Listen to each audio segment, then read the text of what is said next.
بسم اللہ الرحمن الرحیم۔ آج ہمارا موضوع قربانی کے احکام ہے۔ قربانی کرنا سنت مؤکدہ ہے۔ قربانی ذی الحجہ کے مہینے 10 تاریخ 11 اور 12 کو ہو سکتی ہے۔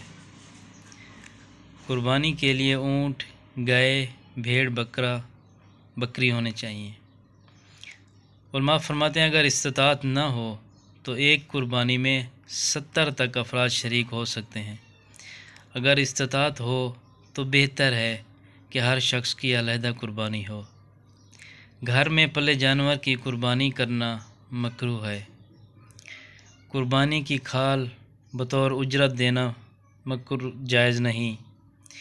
اونٹ اور گائے کی قربانی مادہ ہونی چاہیے۔ بھیڑ، بکرا، دمبا ہو تو سنت ہے۔ جانور کا سر اور گردن اور سینہ قبلہ کی طرف ہو۔ ذبح کرنے والا شخص سمجھدار ہو۔ ذبح کرنے والا مسلمان ہو لیکن مومن بہتر ہے۔ ذبح کرنے کے بعد جانور کا حرکت کرنا ضروری ہے۔ قربانی میں کچھ مکروہات بھی ہیں۔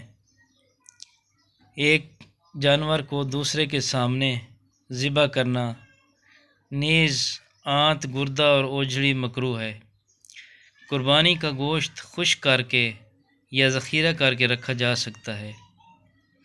قربانی کی دعا: بسم اللہ الرحمن الرحیم، اللہم انی وجہت وجہی للہ ذی فطر السماوات والارض حنیفا مسلما وما انا من المشرکین ان صلاتی ونسکی ومحیای ومماتی للہ رب العالمین لا شریک لہ وبذالک امرت وانا من المسلمین اللہم منک ولک بسم اللہ واللہ اکبر۔ اس کے بعد جانور کو ذبح کرنا شروع کرے۔ اگر خود اکیلا قربانی دے رہا ہے تو یہ الفاظ کہے: اللہم تقبل منی۔ اس کا مطلب یہ ہے کہ اے اللہ میری جانب سے یہ قربانی قبول فرما۔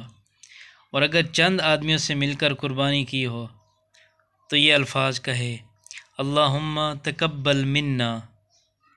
اور اگر کسی دوسرے شخص کی طرف سے قربانی کر رہا ہے تو کہے: اللہم تقبل منہ۔ اور اگر دوسرے چند افراد کی طرف سے قربانی کر رہا ہے تو اللہم تقبل منہم کہے۔ تو بہتر ہے کہ یہ جو ضمیر ہیں منی، منا، منہ اور منہم کہا ہے تو ان کی جگہ ان اشخاص اور شخصیات کا نام لے۔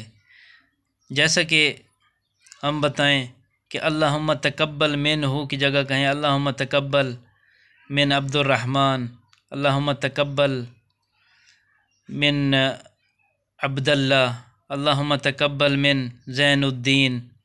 اسی طرح ان شخصیات کا نام لیتا جائے تو یہ بہتر ہے۔